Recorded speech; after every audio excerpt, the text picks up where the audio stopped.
Hi everyone, here's formative number 5, due 11/11 at 8 a.m. I'll see you on Tuesday in class. So first of all, I want you to, these are some answers given by you about the question of why the younger over the older when we looked at the Cain and Abel story. That's right. Cain and Abel start a trend in the Torah, that we are going to find the younger that is in some way gaining or kind of overcoming the elder and kind of taking the position of the elder. You each gave answers to this question, and I want you to read them and and choose one that is not your own and explain why it is that that's an answer that you find interesting.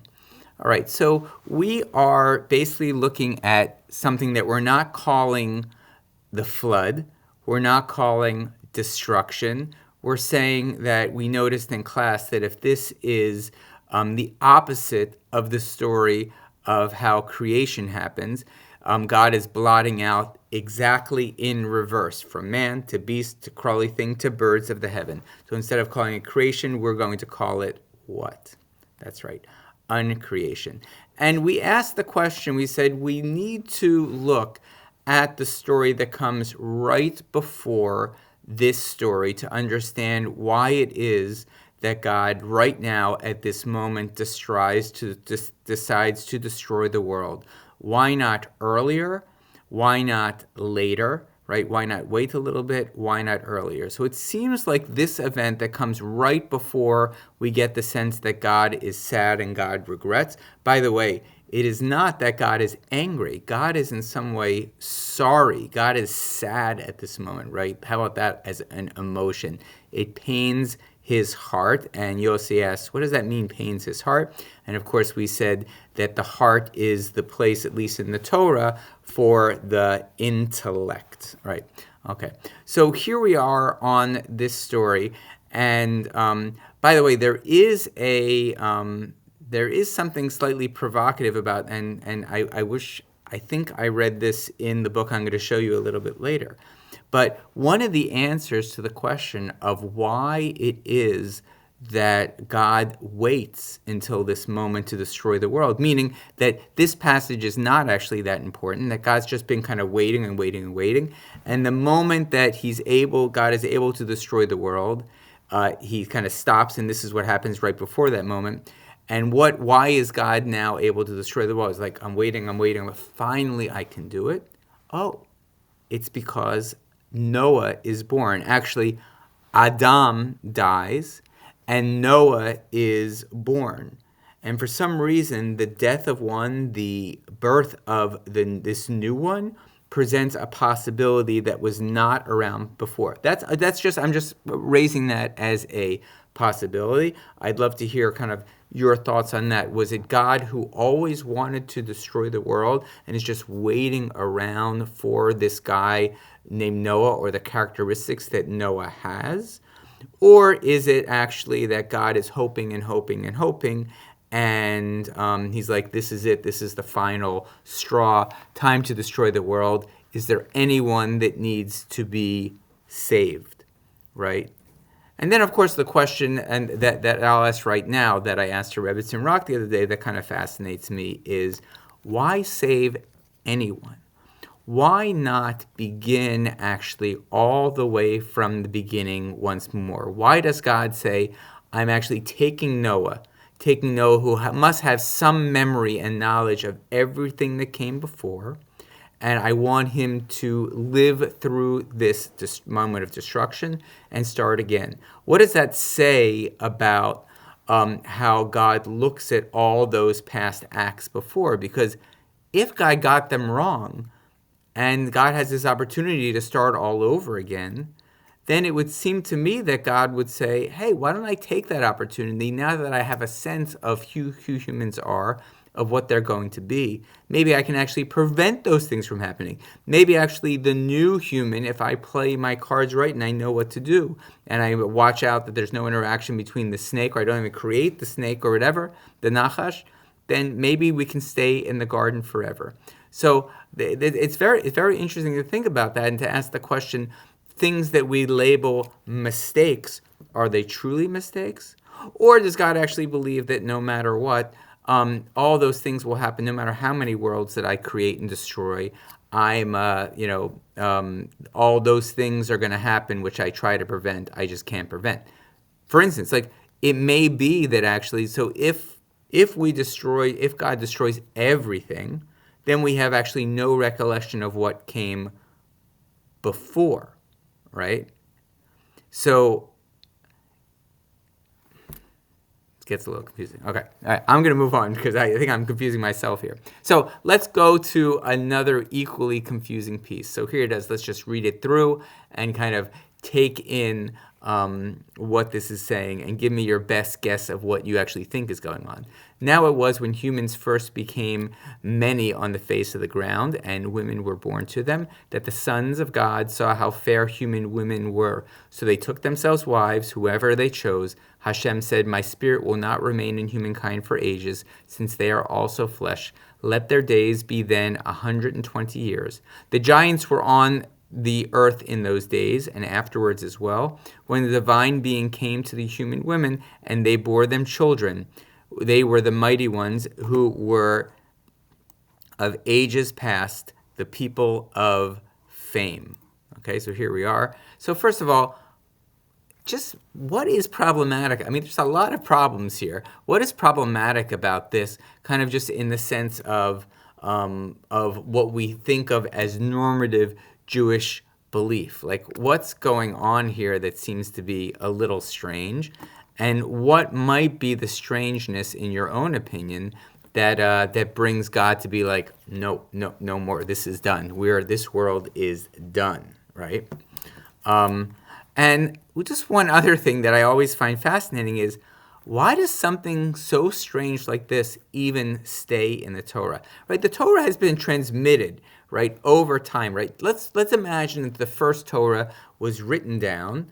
I mean, we know that the Ten Commandments were written down, right? Moshe is bringing the Ten Commandments. Let's think that Moshe goes up and gets the rest of the Torah. So it's all written down. Then it gets passed on to the next. Then it gets passed on to the next generation. Is this part of that Torah that's being passed on? And did it make sense to them back then, and that's why they said, let's keep this in? Or was it actually problematic even back then? And if it was, why does something like this, like what if someone just kind of like forgot about it, and pretended like this didn't, like, would the Torah be less or more without it? Like, it certainly doesn't seem to fit very well in what we imagine the Torah to be. So why does something like that, it's amazing to me sometimes what is in the Torah. And if you would think that the Torah was a document that was written by someone who had an agenda, right, then the Torah wouldn't have this piece at all, right? And actually the Torah wouldn't have a lot of pieces. Any pieces that makes the subject matter of that Torah look bad, right? They would not, that just wouldn't be part of the Torah, and yet it is. What does that tell you, I guess, about what the Torah is, and how does that in some way, the very fact that there are these strange and weird parts, point in some way to the Torah being an authentic, non-written by human beings, but written by something that is other? Okay, so that's a question for you. Okay, so I'm going to go to, like I said, we're trying to kind of unpack this, and then I'll give a couple different ideas about it. The first is going to come, first of all, by Nahum Sarna. We heard of him because he talked about that thing called the Emuna Elish when we looked at the very first creation story, that he said that, Nahum Sarna said that when the Jews of old, or when the Israelites heard the creation story, they knew in their head a very popular story, and they were saying, wow, this story of us, or of humanity, is a very different kind of story, painting a very different kind of God, and pointing to a very different kind of future for us as well. So this is Nahum Sarna. He wrote a book on he writes a commentary on Genesis here. This is part of a series that every book is written by another important professor, biblical scholar. So this is Nachum Sarna, who you saw before, and this is what he writes. The account given in these few psukim is surely the strangest of all the Genesis narratives. It is so full of difficulties as to defy certainty of interpretation, right? We can't figure it out. The passage must be a fragment of what was once a well-known and fuller story, now etched in the barest outline. Now, we've talked about this before, this idea of sometimes we get these kind of references in the Torah that seem to be talking to people who are kind of in the know, people who kind of know a story that we actually don't know anymore. And so it's really hard for us to kind of understand what this might mean to the reader who is hearing this. This could have made complete sense to them.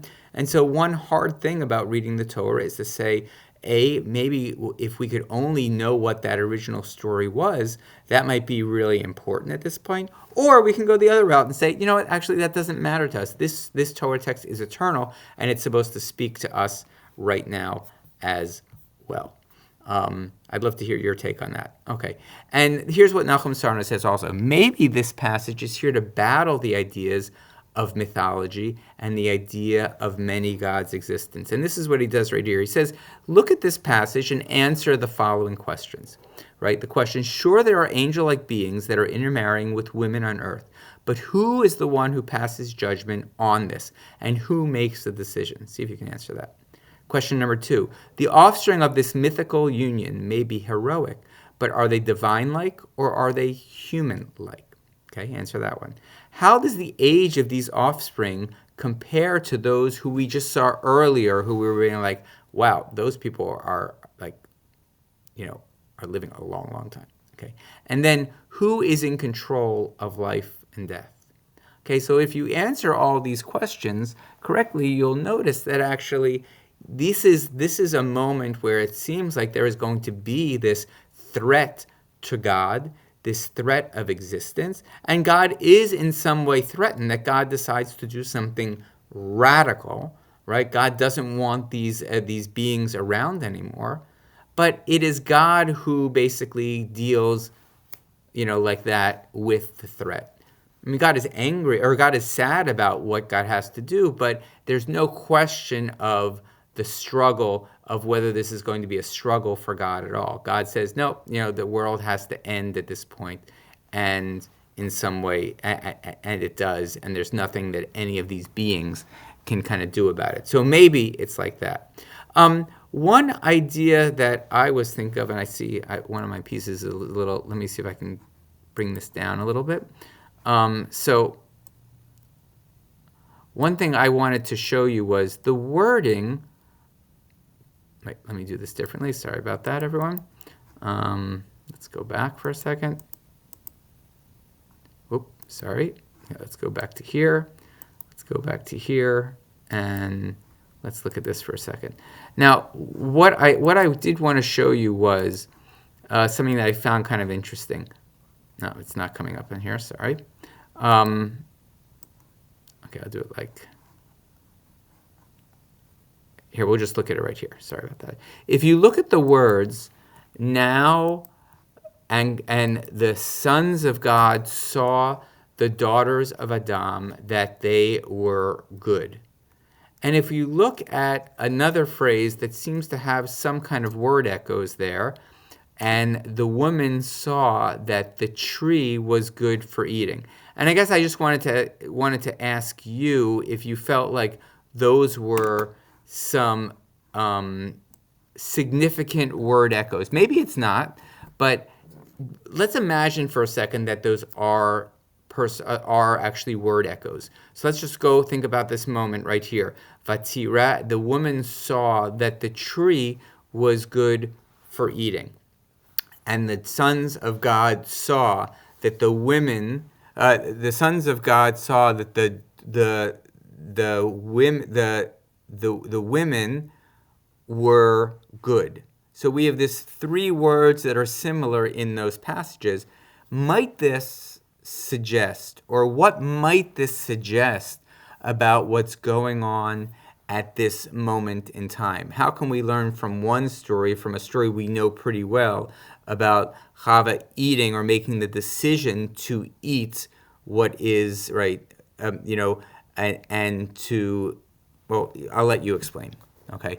And I guess what I was thinking was maybe when we read these like Ra'u ki tov, there's like something else that we remember. Aha, this is a word echo, right? Woman desired not actually just to eat from that tree. Women desired what came from the union of tree and meat, right? She desired her eyes to be open. She desired to kind of move into the realm of godliness rather than kind of stay where she was. There's in some way a boundary between the Isha before she eats, the Isha after she eats, and she's crossing that boundary in a willing way. And we know from God that that boundary is not supposed to be crossed. So there might be something here about a crossing of boundaries. Okay. Let's go on to another idea, and this comes from a book we haven't looked at yet, James Kugel, called The Bible as It Was. And what he tries to do in his book, James Kugel, is to look at the very, very earliest midrashim and kind of say what we have when we see Rashi today is Rashi's pulling from existing information that's been around for a long, long time. So he's saying, what are the earliest midrashim and how were they operating and how did they create kind of a story, an idea of the way to read the Torah that we actually follow to today. And here's what James Kugel has to say. He says, it's hard to know what to make of this strange passage even today. In any case, ancient readers saw in these words, let me put this back on to, ancient readers saw in these words a hint that the immediate cause of the flood had been the mating of the sons of God with the daughters of men. The flood must have come about directly or indirectly as a result of this union, maybe because, 1, the mating of this group brought about a new race of beings that were particularly sinful, or when the angels were in contact with the humans, they passed along some kind of knowledge of secret things that led to the downfall of humans. So Kugel gives two ideas of what this passage could do. Which one do you find makes more sense, number 1 or number 2? Okay. These giants, by the way, are they a positive thing or a negative thing? Because when we look at the words mighty ones who were of aged past, the people of fame, what is your, if that was just a positive on the words giant, would you say positive or negative? I mean, yeah, I would say positive. Those seem like very positive words. But the word for giants is haniphilim, the Nephilim. And if we look at Morphic's dictionary, right, that word nafal, right, that root word right there, actually means something quite negative, to fall, to stumble, to drop, right? Linapol is to fall in Hebrew, like, right? And so it seems to be there's something negative about what's going on here. And James Kugel asked the following question. Are the Nephilim the God-human hybrids, right? Are they actually what we're talking about here, what happens when the sons of God and the women kind of have babies? And are the Nephilim the babies? Or are they just merely around when the time that kind of mating took place above? So is there a cause and effect here, or are these two events that are happening kind of simultaneously that we're kind of like this is happening and this is happening? What's your sense of that? Okay, we have a couple other explanations right here. The Radak happens to say the following. It says, the daughters did not have the power to say no. So, So the Torah begins the narrative of the flood by speaking about how the powerful dominated over the weak. So the Radak's going to look a little bit further at the Psukim and say, it's not only that God reacts in a certain way, and God is reacting to power struggle here.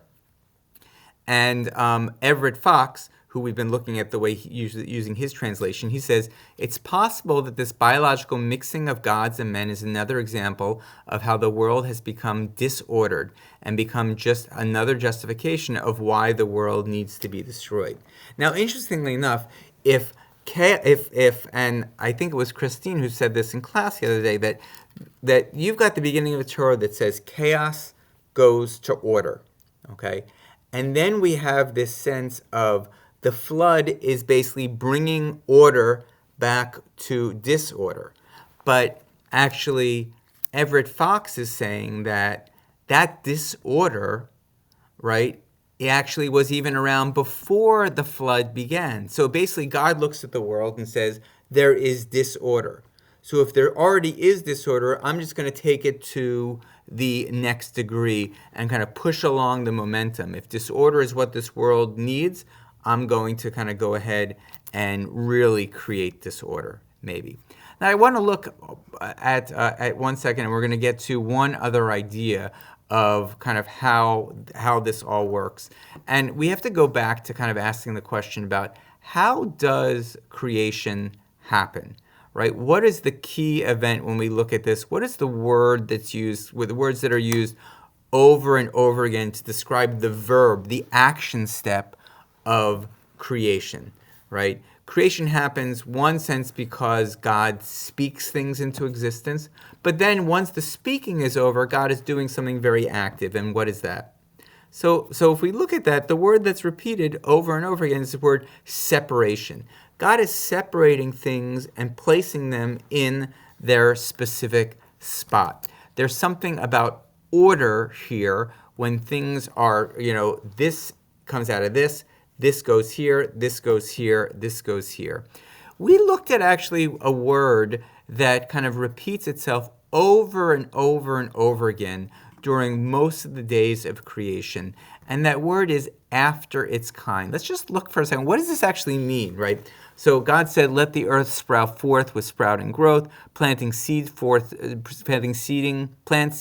seeds, fruits yielding fruits after their kind, right? Plants seeding forth fruits after their kind, tree fruits in which is their seed after their kind, water swarmed, crawly things after their kind, winged birds after their kind, bring forth living beings after their kind, wildlife of the earth after their kind, crawling things of the soil after. What does that mean, after their kind? What's your best guess for that?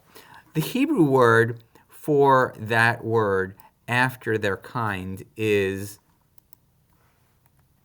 liminehu. Liminehu. And that word means something like species or gender or sex or something like that, but basically says it's a group. And the way and so here we see liminehu placed where all the after their kinds were. Like, that's a lot of one word. What is that trying to say? Like, there is a real emphasis on liminehu. And at least Richard Elliott Friedman is going to tell us the following. What liminehu means is that one generation is created. And that generation, after the initial creation process, the next generation of that same thing is created. And that same, the new generation, the babies of that thing, are the exact same thing of what was before. Liminehu, liminehu, liminehu, liminehu. And here's what Richard Elliott Friedman says. The fact that plants and later animals not only reproduce, but also create offspring like themselves, rather than random productions of new life forms, is not to be taken for granted. It's treated as both fundamental and a wonder of life, which is explicitly created by God saying, make this so. So God is saying, create, but not just create now, but make sure that in that fundamental idea of creation is there is a sameness, a likeness that's going to happen in the next generations. Like a plant is always going to look like a plant in some way. An animal, a creepy crawly thing, is going to look like a creepy crawly thing when it goes to these generations. Okay. So there is, so Tzvi Grummett is going to take this and kind of look at something in another way. He's going to say, let's go ahead and look at the end of the flood story. at the very end, and I know we haven't gone through the story yet, so it's a little premature to do this, but Tzvi Grummett says the following. He says, let's look at that moment when birds are sent out to check out what's going on in the world. Okay, and let's kind of read this together. The waters went on diminishing until the 10th month. The 10th month, on the first of the month, the top of the mountains became visible. At the end of the 40 days, Noah opens the window of the ark. He made and sent out a raven. It went to and fro until the earth waters had dried up on the earth. Then he sends out a dove to see whether the waters had decreased from the surface of the ground. But the dove could not find a resting place for its foot, and it returned to him to the ark, for there was water all in the earth. So putting out his hand, he took it back into the ark. He waits another 7 days and again sends out the dove comes back towards evening, and there in its bill was a plucked off olive tree. Then Noah knew that the waters had decreased on the earth. He waited another 7 days, then sent the dove forth, and it did not return to him anymore. So there are two birds being sent out. And there's a difference to, I want you to first of all pay attention to what's the order of these birds being sent out? And then what is the order of these birds coming back in? And what is the relationship that Noah seems to have with this Yonah, with this dove? And is that relationship present with the raven as well? Okay, so that's something interesting to just note because it's going to help us out a little bit. So the words there, and Noah sent out the raven, are Vayishalach et ha'orev. Orev is the word for raven. And Yonah is the dove. Vayishalach et hayonah. So if we look at actually what that word Orev means, we can see right here in the biblical dictionary, Orev does mean raven. But check this out for a second. Orev also has another meaning if we change the vowels a little bit. It means mixture or mixed company, right? It means mixture, and it also looks a lot like Erev, which is, Erev is probably some kind of mixture of something.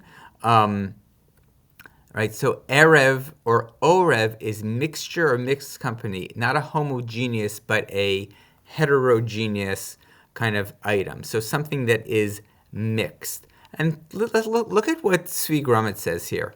Noah sends the dove on a mission, and when she is unable to complete it, we get a slow motion description of Noah lovingly bringing her back into the ark. When it comes to the raven, however, we do not know why Noah sends it, and when the raven can find no dry land, it flies back and forth for weeks until the water recedes. It sounds as if the raven is not sent on a mission, but is actually sent out from the ark at the very first opportunity. So what does that mean? What does that mean, right? If we were to say that the Orev is a representative of some type of mixture, and Noah is trying to get away from that mixture and throw that out of the ark, maybe something that was created during the ark, what is, and if we look back at the animals, the two of each and every animal that Noah is brought into the ark, what is God trying to do, and what is Noah trying to maintain, and what might the Orev kind of what might be problematic for the Orev? Okay, okay. Let's look at what. So this is another biblical scholar named Ed Greenstein. He actually was a professor of mine, and he wrote a really great piece called "The Torah as She is Read." And listen to what Ed Greenstein has to say. The Torah's concern for maintaining the definition of boundaries comes out most sharply in the strange, distressingly pagan episode where the God sons have baby with human daughters and produce a hybrid race of God people. That means that there would be human beings living for a long time, and God's distinctiveness would be jeopardized. God's reaction is to make his unique characteristics firmer than ever. Human beings would live no more than 120 years, and of course, the world is destroyed. Right? So what is Ed Greenstein saying here? Okay, and then he continues. God created the various species and categories, and humans must respect those categories. To violate those categories by ignoring, blurring, or blurring, or mixing them would be tantamount to giving oneself divine power. To make the categories within their boundaries the way God created them is sort of a way to maintain the categories within the boundaries the way God created them, is sort of a way to be godlike. The task of the Israelites is to maintain the division that God created, and in the same way preserve her own distinctive nation. Okay. So now, according to at least Ed Greenstein, we're getting a sense of maybe what is so distressing to God at this moment. There is something going on in this original passage that in some way is a threat to this world that God is trying to create. And in a way, by the way, that word echo of might actually be more right on than we think it is. I want to actually I think we'll end here for the day.